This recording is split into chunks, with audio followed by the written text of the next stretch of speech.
Good afternoon sa inyo lahat. Ako si Gabriel Alberta Burgos, ang magiging group discussion leader natin. So, before we start, gusto ko sanang magpakilala tayo sa isa. So, let's start sa Ako si Kuya Arvis. Ako si Lesson Lambos. Ako si Alan Version. Ako si Giovanni Gamba. Ayan, so, for today, ang discussion natin ay pag-uusapan natin ay tungkol sa anti-hazing law. What can be done to fully implement anti-hazing law in the university? First, let's define hazing. Anti-hazing law, Republic Act 8049, is not limited to acts committed by fraternities and sororities. Any organization or club may commit hazing on a recruit, neophyte, or applicant by simply placing him or her in some embarrassing or humiliating situations, such as forcing him or her to do menial, silly, foolish, and other similar tasks in order to gain entry into the organization. The law is explicit that any act that causes both psychological and physical suffering and injury to a person joining an organization may be considered hazing. Hazing covers any initiation rite or practice as a prerequisite for admission into membership. It includes activities which an organization might undertake to test the aptitude of a person for the demands of the organization. The only exception the law makes is for the physical, mental, and psychological testing and training procedures and practices to determine the physical, mental, and psychological fitness of prospective regular members of the Armed Forces of the Philippines and the Philippine National Police. An online forum contains testimonies on UP organization with severe admission requirements. A forum participant code named Gadriel says, "At UP Los Baños, I had a more difficult time getting admitted into my org than my frat. I had to suffer mental and emotional torture, not to mention the finals that were extremely difficult. For 3 months, we had to endure being applicants. But it's okay because I was able to join a full org." Hazing. Ano nga bang hazing?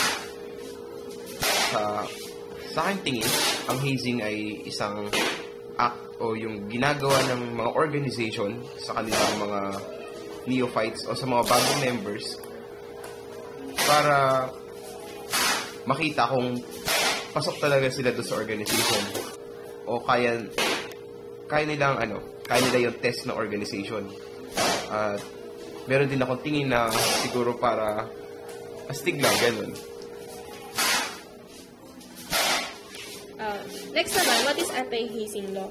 Ang anti-hazing law, parang in-implement siya for the purpose na may exercise yung human rights ng bawat isa, as well as para ma-decrease yung incidence ng death due to hazing, tsaka yung psychological problems na nag-occur dito. So, who can be charged of anti-hazing law? So, the presence of any person during the hazing is prima facie evidence of his principal participation unless he prevents the hazing. If the hazing is committed at the home of former officers or alumni of the organization who planned the hazing shall be liable as principals, even if they are not present during the act. The persons charged are not entitled to the mitigating circumstance of not intending to commit so grave a wrong.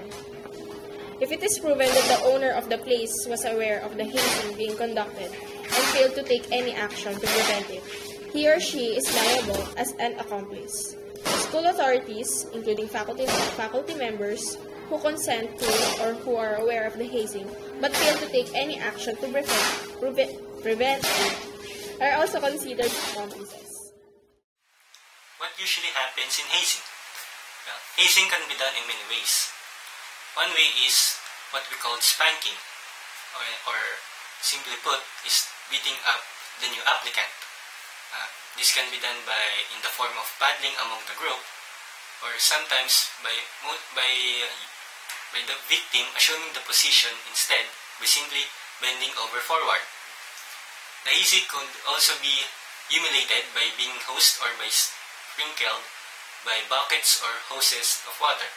or sometimes even covered with dirt or with food which is rotten and even urinated upon. Servitude such as waiting others as fraternities, parties, or various other forms of houseworks, often with test of obedience. In some cases, the hazing may be made to eat raw eggs, peppers, hot sauce, or drink too much alcohol. Some hazing even includes eating or drinking vile things such as bugs or rotting food. The hazing may have to wear an imposed piece of clothing, outfit, item, or something else instead. And in this way, usually the clothes that they're being worn upon is quite embarrassing, that could bring negative attention to the wearer. And lastly, another example facing is submission to the seniors, which is this is quite common. Abject etiquette required of pledges or subordinates may include prostration, kneeling, literal groveling, etc.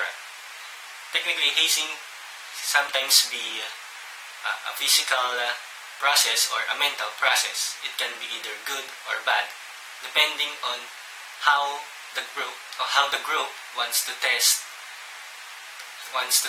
you.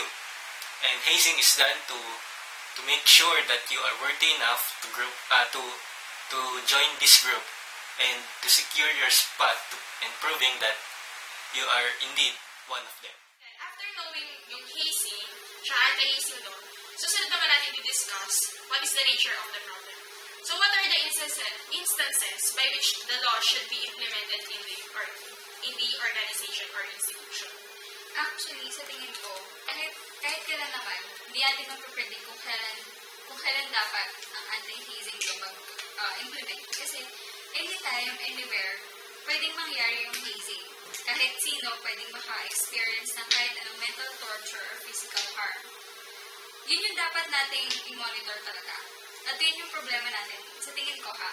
Kasi diba, kailangan natin properly ma-monitor lahat ng tao sa paligid para maiwasan na may maka-experience ng kahit anong physical harm at mental torture. So, after knowing this, magkakaroon naman tayo ng mga opinions natin, ng mga possible solutions dito sa problem natin. So, masisimulan ko na. First possible solution ay yung quarterly monitoring ng organizations. So, dito, parang quarterly, parang yung mga faculties, i-monitor nila yung mga activities na ginawa ng organization.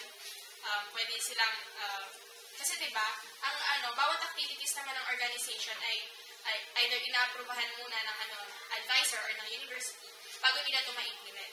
So, some cases kasi, parang gumagawa ng activities ng isang organization without the approval ng advisor at ng university.